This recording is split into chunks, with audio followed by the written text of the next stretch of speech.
Assalamualaikum warahmatullahi wabarakatuh. Shalom, salam sejahtera bagi kita semua.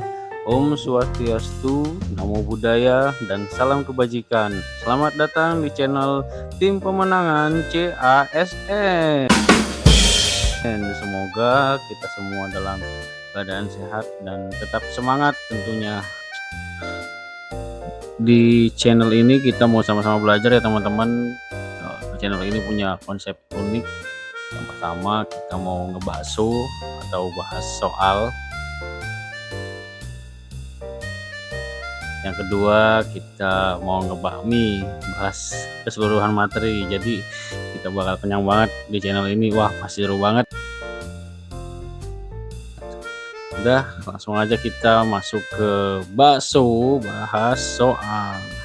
Oke guys, sebelum kita masuk soal pembahasan dan juga contoh-contoh soalnya, seperti biasa ya guys, ini kita mau nge-review kembali hasil keputusan dari Menteri Pendayaan Aparatur Negara mengenai soal materi pokok seleksi kompetensi bidang. Ini di part 1 kita udah ngebahas 4 poin ini ya, untuk kemampuan umum teman-teman, 1, 2, 3, 4 sampai keamanan cyber. Kemudian kita di kesempatan kali ini di sesi ini mau bahas poin 5, 6, 7, manajemen proyek TI, manajemen layanan TI, outsourcing, dan vendor management. Masuk ke soal ya teman-teman. Manajemen proyek TI. Anda ditugaskan sebagai project manager untuk mengembangkan sebuah aplikasi mobile baru di tengah proyek. Klien meminta penambahan fitur yang signifikan. Apa tindakan yang terbaik yang harus Anda lakukan? A. Menolak permintaan klien dan tetap mengikuti rencana awal. B. Menambah fitur baru tanpa melakukan sesuatu penyesuaian terhadap timeline dan anggaran. C. Melakukan evaluasi ulang terhadap proyek, termasuk dampak penambahan fitur terhadap scope, timeline, dan anggaran. Kemudian berkomunikasi dengan klien mengenai opsi-opsi yang tersedia. D. Menunda proyek sementara untuk melakukan analisis lebih lanjut terhadap permintaan klien. E. Menyerahkan keputusan sepenuhnya kepada tim pengembang 5 detik dari sekarang.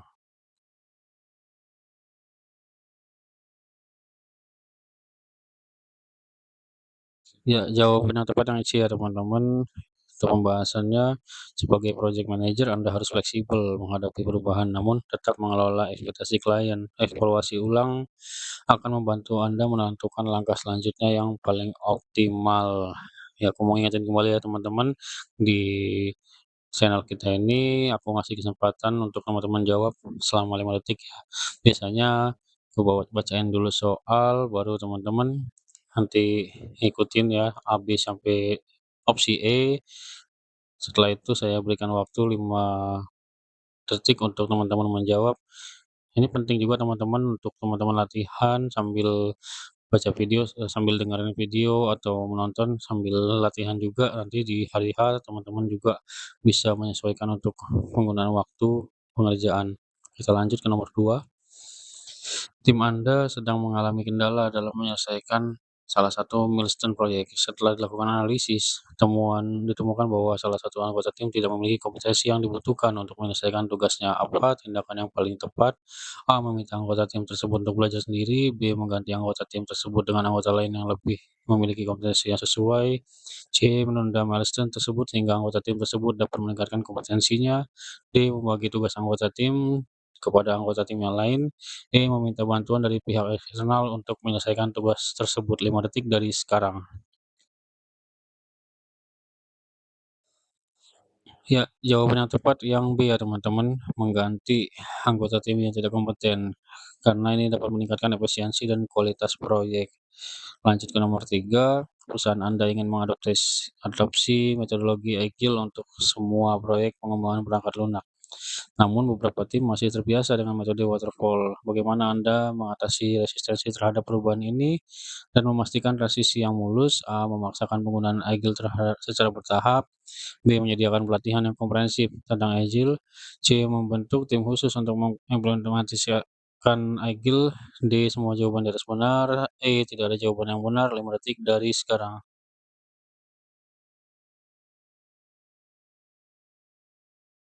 Ya, jawabannya yang D ya, semua jawaban di atas benar, merupakan langkah penting dalam mengatasi resistensi terhadap perubahan dan memastikan transisi yang mulus. Lanjut ke nomor 4 ya teman-teman. Proyek Anda mengalami keterlambatan yang signifikan akibat perubahan skop yang tidak terduga. Bagaimana Anda akan meminimalkan dampak keterlambatan ini terhadap proyek dan menjaga kepercayaan klien? A. Menyembunyikan informasi tentang keterlambatan dari klien. B. Menyalahkan vendor eksternal atas keterlambatan. C. Melakukan analisis akar penyebab dan mengambil tindakan korektif. D. Menambah sumber daya untuk mengejar ketertinggalan. E. Semua jawaban di atas benar. 5 detik dari sekarang.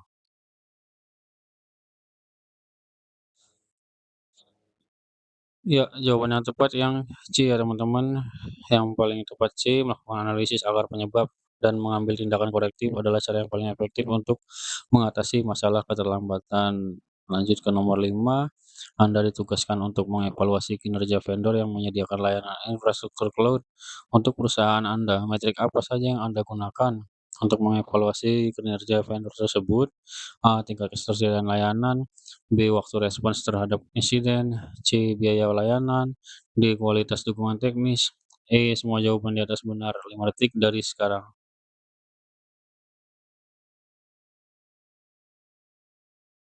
Ya, jawaban yang tepat adalah yang E ya teman.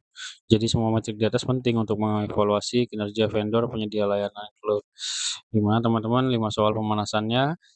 Nah, udah lumayan ya, ada beberapa tipe materi-materi yang membantu pengembangan kita.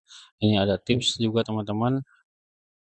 Pelajari konsep-konsep manajemen proyek yang lebih kompleks, kemudian fokus pada kemampuan berpikir kritis dan analitis, latihan dengan simulasi kasus. Ya, lanjut ke nomor 6 ya teman-teman. Anda ditugaskan untuk memimpin proyek pengembangan platform e-commerce yang scalable dan tahan terhadap serangan cyber. Tantangan apa yang mungkin Anda hadapi dalam memastikan keamanan dan skalabilitas platform ini? Bagaimana Anda akan merancang sistem yang aman dapat mengakomodasi pertumbuhan bisnis yang cepat, A. Mengutamakan keamanan di awal pengembangan dan mengabaikan skalabilitas, B. Menggunakan teknologi terbaru tanpa mempertimbangkan biaya, C. Melakukan pengujian keamanan secara berkala dan melakukan penyesuaian arsitektur jika diperlukan, D. Meminta vendor pihak ketiga untuk mengelola keamanan sistem, E. Semua jawaban di atas benar. 5 detik dari sekarang. Ya, jawaban yang tepat yang C ya teman-teman. Keamanan dan skalabilitas adalah dua aspek yang saling terkait dalam pengembangan platform e-commerce. Melakukan pengujian keamanan secara berkala dan melakukan penyesuaian jika diperlukan adalah pendekatan yang proaktif untuk memastikan keamanan dan skalabilitas sistem. Lanjut, nomor 7, perusahaan Anda ingin mengadopsi metodologi DevOps untuk mempercepat siklus pengembangan perangkat lunak. Tantangan apa saja yang mungkin Anda hadapi dalam mengimplementasikan DevOps? Bagaimana Anda akan membangun budaya DevOps dalam organisasi? A. Memaksakan penggunaan alat DevOps tanpa melibatkan tim. B. Membentuk tim DevOps yang terpisah dari tim pengembangan dan operasi. C. Membangun komunikasi yang efektif antara tim pengembangan dan operasi. D. Mengotomatiskan sebanyak mungkin proses. E. Semua jawaban di atas benar. 5 detik dari sekarang.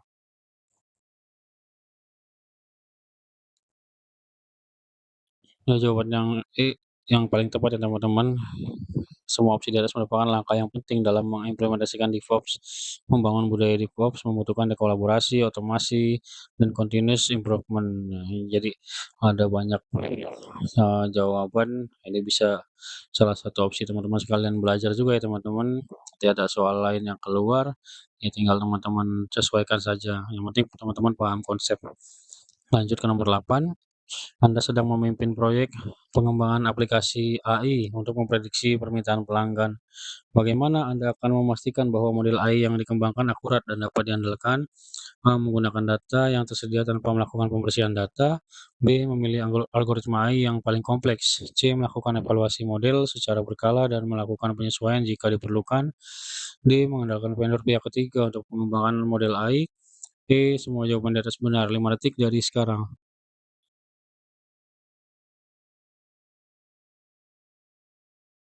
Jawabannya C ya teman-teman, melakukan evaluasi kualitas data dan evaluasi model yang berkelanjutan sangat penting untuk memastikan akurasi dan keandalan model AI. Lanjut ke nomor 9. Proyek Anda mengalami overrun biaya yang signifikan. Bagaimana Anda akan memulihkan situasi ini tanpa mengorbankan kualitas proyek? A. Memotong skop proyek. B. Mencari sumber dana tambahan. C. Menegosiasi ulang kontrak dengan vendor. D. Meningkatkan efisiensi tim. Semua jawaban di atas dapat dipertimbangkan. 5 detik dari sekarang.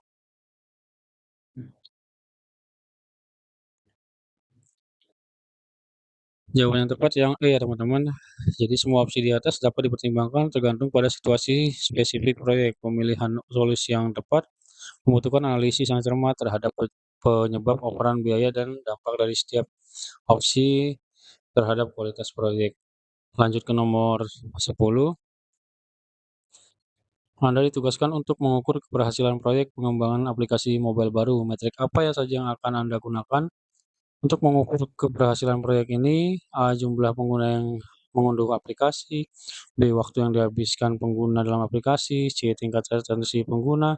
D. Jumlah fitur yang dikembangkan. Semua jawaban di atas benar. 5 detik dari sekarang. Ya, jadi jawaban yang tepat yang mana teman-teman kira-kira? Jawaban yang tepat adalah yang E ya teman-teman.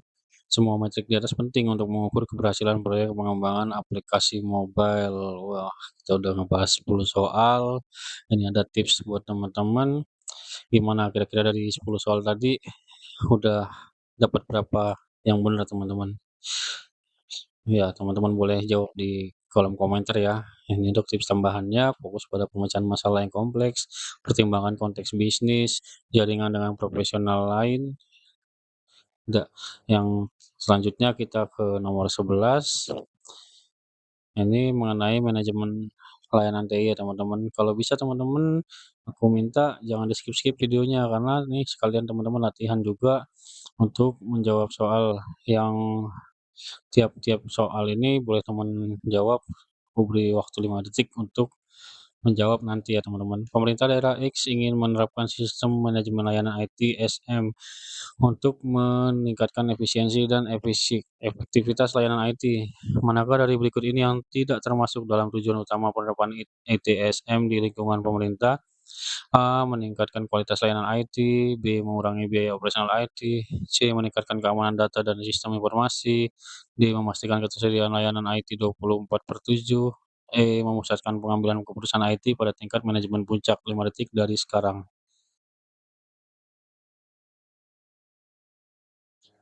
Ya, jawaban yang tepat yang E ya teman-teman.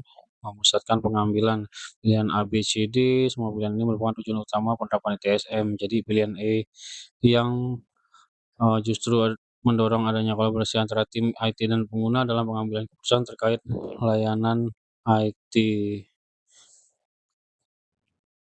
Lanjut, nomor 12, sebuah instansi pemerintah sedang mempertimbangkan untuk mengadopsi model layanan IT berbasis cloud. Manakah dari berikut ini yang tidak termasuk dalam pertimbangan utama dalam pengambilan keputusan tersebut? A. Tingkat keamanan data yang ditawarkan oleh penyedia cloud. B. Biaya awal investasi dalam infrastruktur cloud. C. Ketersediaan sumber daya manusia yang kompeten dalam mengelola cloud. D. Kepatuhan terhadap peraturan pemerintah terkait penggunaan cloud. Pengaruh adopsi cloud terhadap kinerja aplikasi-aplikasi legasi yang sudah ada. 5 detik dari sekarang.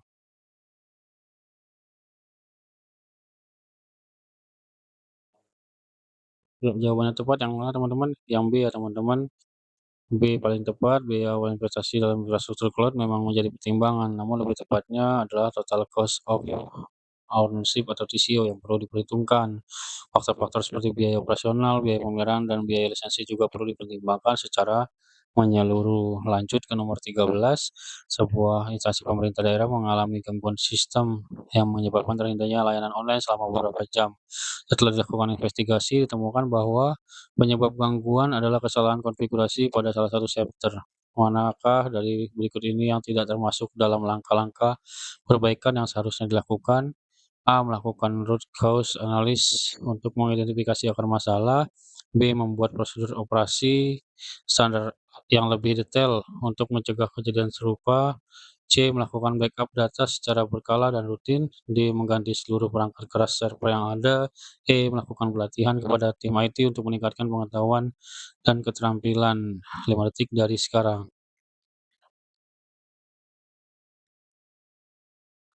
Ya, jawabannya tepat yang mana teman-teman? Yang D ya, mengganti seluruh perangkat keras server yang ada. Merupakan langkah yang terlalu drastis dan tidak efektif biaya. Cukup dengan memperbaiki konfigurasi yang salah dan melakukan pengaturan pada sistem yang bersalah itu menjadi solusi. Lanjut ke nomor 14. Sebuah kementerian sedang mengembangkan sebuah aplikasi layanan publik baru. Manakah dari berikut ini yang tidak termasuk dalam pertimbangan utama dalam perencanaan pengembangan aplikasi tersebut? A. Kebutuhan pengguna akhir terhadap fitur-fitur aplikasi. B. Ketersediaan anggaran untuk pengembangan pemeliharaan aplikasi.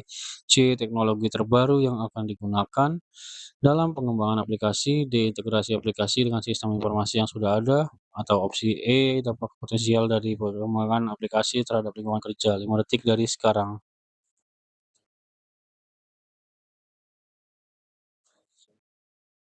Ya, jawabannya yang tepat yang C ya teman-teman. Meskipun teknologi terbaru dapat meningkatkan kinerja dan fitur aplikasi, bukan berarti harus selalu menjadi prioritas utama. Yang terpenting adalah memilih teknologi yang sesuai dengan kebutuhan dan anggaran dari sebuah instansi ya teman-teman.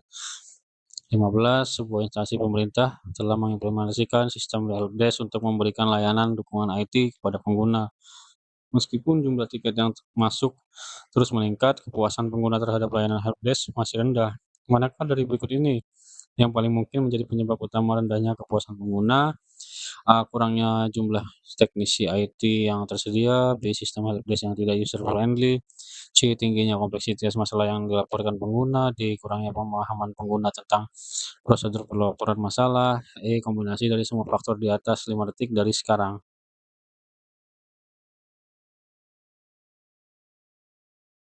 Ya, yang tepat jawabannya yang teman-teman ya, semua faktor di atas. Ini rendahnya kepuasan pengguna terhadap layanan helpdesk biasanya merupakan hasil dari kombinasi beberapa faktor, bukan hanya satu faktor tunggal.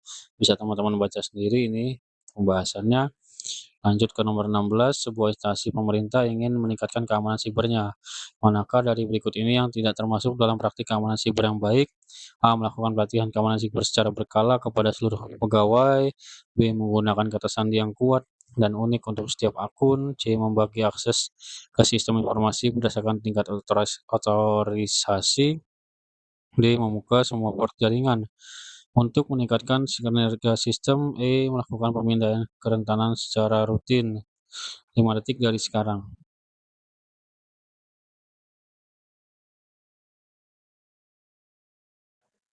Jawabannya D ya teman-teman. Membuka semua port jaringan justru akan meningkatkan resiko serangan cyber karena hal ini memungkinkan akses yang tidak sah ke sistem. Prinsip keamanan siber adalah membatasi akses hanya pada yang benar-benar membutuhkan. Next, nomor 17, Anda ditugaskan untuk mengimplementasikan sistem helpdesk baru di instansi Anda. Metrik apa yang paling relevan untuk mengukur keberhasilan implementasi sistem helpdesk tersebut? A. Jumlah tiket yang diselesaikan dalam sehari. B. Rata-rata waktu respons pertama. C. Kepuasan pengguna terhadap layanan helpdesk. D. Jumlah teknisi IT yang terlibat dalam penanganan tiket. Atau E. Semua jawaban di atas. 5 detik dari sekarang. Yang tepat yang E ya teman-teman. Semua metrik yang disebutkan penting untuk mengukur keberhasilan implementasi sistem helpdesk.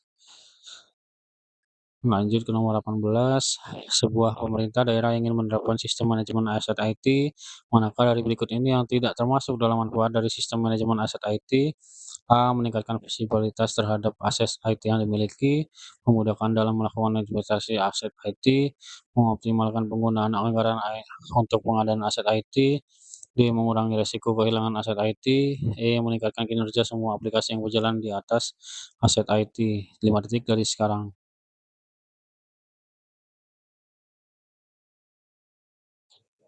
Jawabannya iya teman-teman. Sistem manajemen aset IT lebih berfokus pada pengelolaan aset fisik dan informasi terkait aset, bukan pada kinerja aplikasi. Lanjut nomor 19, Anda sebagai seorang IT manager diminta untuk Menyusun rencana keberlangsungan bisnis atau business continue plan.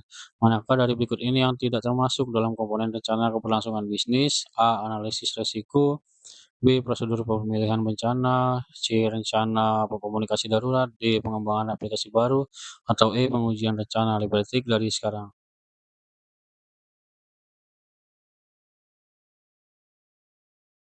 Ya, kita jawab sama-sama. Jawabannya D ya teman-teman. Yang paling tepat D. Pengembangan aplikasi baru bukan merupakan bagian dari rencana keberlangsungan bisnis, melainkan merupakan bagian dari rencana pengembangan sistem. Jadi nggak sedikit-sedikit buat, tapi harus dikembangkan ya teman-teman. Lanjut, sebuah instansi pemerintah ingin mengadopsi teknologi cloud computing, manakah dari model layanan cloud berikut yang sesuai untuk menjalankan aplikasi-aplikasi yang bersifat sensitif dan membutuhkan tingkat keamanan yang tinggi. A. Infrastructure as a Service atau IaaS, kemudian Platform as a Service PaaS, Software as a Service SaaS, atau D. Private Cloud, atau E. Hybrid Cloud. 5 detik dari sekarang.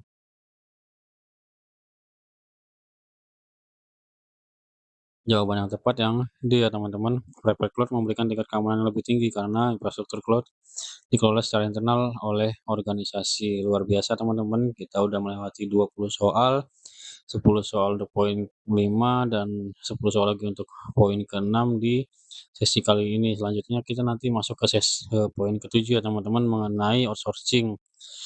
Sebelum itu ini ada tips tambahan, teman-teman boleh screenshot, ada 1, 2, 3, 4, 5, 6, 7 poin. Sekiranya kalau teman-teman perlu boleh di-screenshot dan mudah-mudahan bermanfaat bagi teman-teman untuk tips tambahannya.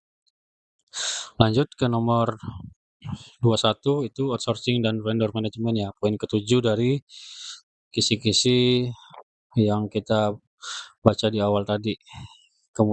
Suatu lembaga pemerintah ingin mengoutsource layanan pemerintah, pemeliharaan server fisiknya, faktor-faktor apa saja yang harus dipertimbangkan sebelum memutuskan vendor. A. Harga terendah. B. Ketersediaan sumber daya manusia vendor. C. Reputasi vendor dalam melayani klien pemerintah. D. Teknologi yang digunakan. Atau E. Semua jawaban benar. 5 detik dari sekarang.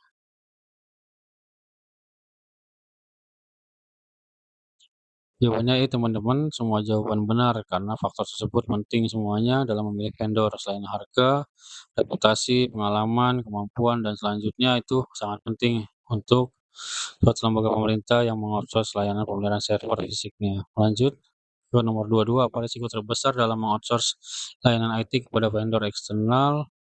A. Ketergantungan pada vendor. B. Kualitas layanan yang menurun. C. Kebocoran data. D. Peningkatan biaya operasional. Atau E. Semua jawaban di atas benar. 5 detik dari sekarang.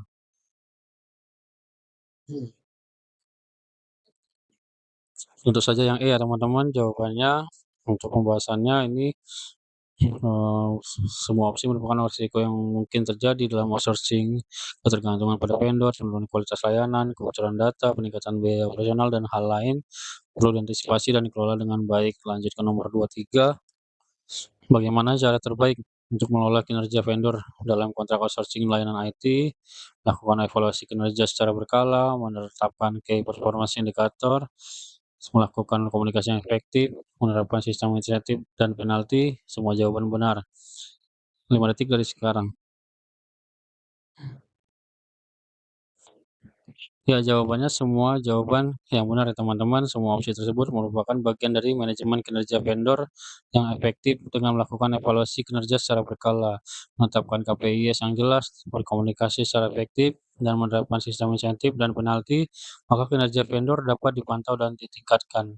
Ya, teman-teman, ini jawaban-jawaban ini bisa teman-teman jadikan sebagai konsep ya teman-teman. Kita anggap aja teman-teman sekalian belajar materi, sekalian juga belajar membahas soal.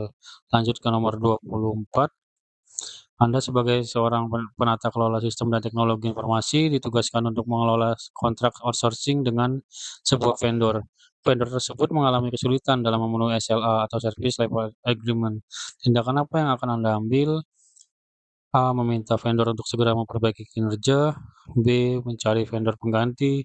C. Mengurangi pembayaran kepada vendor, D. Melakukan negosiasi ulang kontrak, atau E. Semua opsi di atas dapat dipertimbangkan. 5 detik dari sekarang.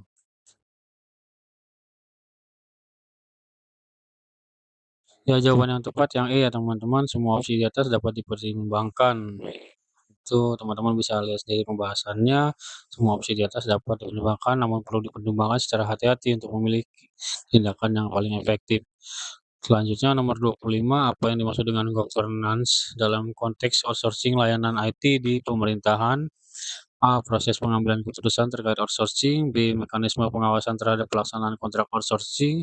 C. Penetapan kebijakan dan standar terkait outsourcing. D. Semua jawaban di atas benar.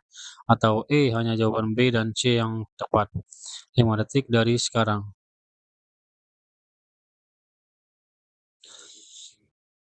Ya, jawaban yang tepat yang D ya teman-teman. Semua jawaban di atas benar. Governance dalam konteks outsourcing mencakup semua aspek, mulai dari proses pengambilan keputusan, mekanisme pengawasan, hingga penetapan kebijakan dan standar. Governance yang baik sangat penting untuk memastikan bahwa outsourcing layanan IT berjalan sesuai dengan tujuan dan kepentingan lembaga. Lanjut ke nomor selanjutnya, 26. Sebuah lembaga pemerintah tengah mempertimbangkan untuk mengoutsource layanan dan data centernya. Faktor-faktor kritis apa yang harus dipertimbangkan dalam memilih vendor selain biaya? Bagaimana Anda memastikan bahwa data pemerintah tetap aman sesuai dengan regulasi yang berlaku setelah dilakukan outsourcing? A. Ketersediaan sumber daya manusia vendor dan harga terendah. B. Reputasi vendor, sertifikasi keamanan data, misalnya ISO 27001 dan rencana pemulihan bencana yang komprehensif. C. Teknologi yang digunakan dan ketersediaan mereka berinvestasi dalam teknologi baru. D. Fleksibilitas kontrak dan kemudahan dalam mengakhiri kontrak jika diperlukan. E. Semua jawaban benar, namun prioritasnya berbeda-beda tergantung kebutuhan lembaga. 5 detik dari sekarang.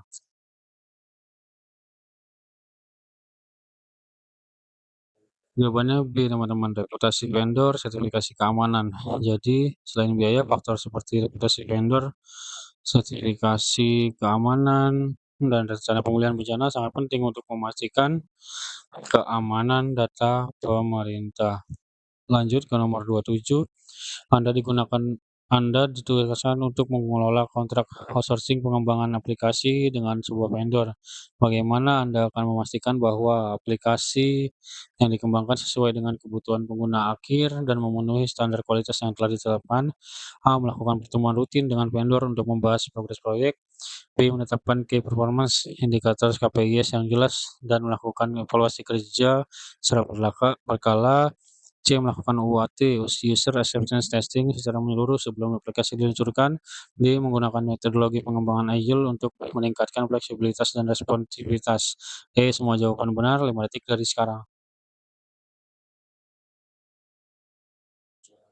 Ya, jawaban yang tepat yang E ya teman-teman, semua opsi tersebut merupakan praktik terbaik dalam pengelolaan proyek pengembangan aplikasi.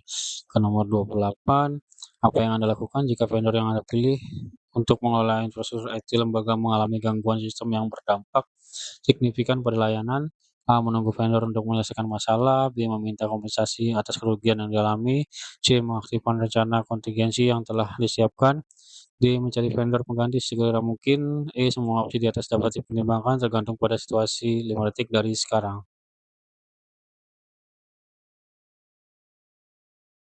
Ya, jawaban yang tepat yang E ya teman-teman. Pilihan tindakan tepat tergantung pada tingkat keparahan gangguan, dampaknya terhadap layanan dan ketentuan dalam kontrak. Lanjut nomor 29. Sebuah lembaga pemerintah memutuskan untuk mengoutsourcing layanan pemeliharaan infrastruktur IT-nya kepada sebuah perusahaan swasta. Keputusan ini diambil dengan pertimbangan efisiensi biaya dan fokus pada tugas inti lembaga. Namun beberapa waktu kemudian terjadi gangguan sistem yang cukup parah dan berdampak pada pelayanan publik. Manakah dari pernyataan berikut yang paling tepat terkait situasi di atas? A. Outsourcing selalu merupakan pilihan terbaik untuk meningkatkan efisiensi. B. Kontrak yang tidak jelas antara lembaga pemerintah dan perusahaan swasta menjadi akar masalah. C. Perusahaan swasta tidak memiliki kompetensi yang cukup untuk menangani infrastruktur IT yang kompleks. D. Gangguan sistem tersebut adalah risiko yang tidak dapat dihindari dalam setiap proyek outsourcing. E. Lembaga pemerintah harusnya lebih berhati-hati dalam memilih vendor dan melakukan pengawasan yang ketat. 5 detik dari sekarang.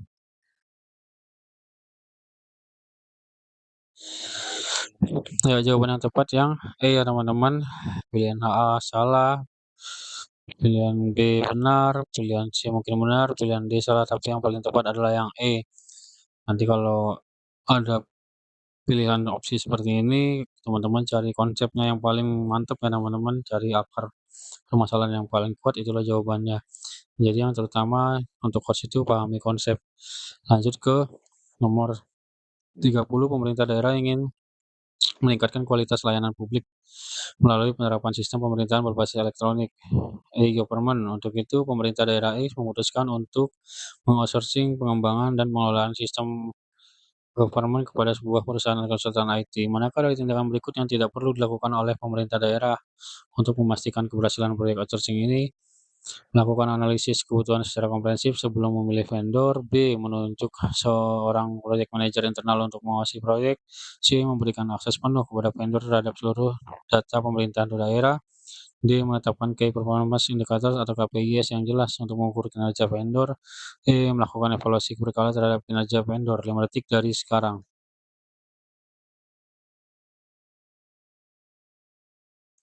Jawaban yang tepat yang mana teman-teman? Yang C ya teman-teman. Memberikan akses. Jadi A, B, dan E itu benar semua. Tindakan tersebut penting untuk memastikan keberhasilan proyek outsourcing. Pilihan C salah, memberikan akses penuh kepada vendor terhadap seluruh data pemerintah daerah merupakan risiko keamanan yang besar. Pemerintah daerah harus membatasi akses vendor hanya pada data yang diperlukan untuk menjalankan proyek. Kesimpulan, pemerintah daerah harus sangat berhati-hati dalam mengelola akses data dalam proyek outsourcing untuk menjaga keamanan informasi. Luar biasa teman-teman. Untuk sesi kali ini 30 soal sudah kita bahas. Kira-kira teman-teman benar berapa ya? Boleh dijawab di kolom komentar supaya kita diskusin kira-kira teman-teman sudah kuat di bidang mana dan lemah di bidang mana. Terima kasih untuk perhatian teman-teman. Ini ada tips tambahan. Yang pertama, pelajari konsep dasar outsourcing dan vendor management. Kemudian fokus pada risiko yang terkait dengan outsourcing, latihlah kemampuan analisis dan pemecahan masalah. Soal hots itu biasanya menuntut Anda untuk menganalisis situasi yang kompleks dan mengambil keputusan berdasarkan informasi yang tersedia. Oke, sampai sini aja sesi kita kali ini. Sekian dan terima kasih dari kami tim pemenangan CPNS. Ya, akhir kata jangan menyerah dan teruslah berusaha. Salam kemenangan.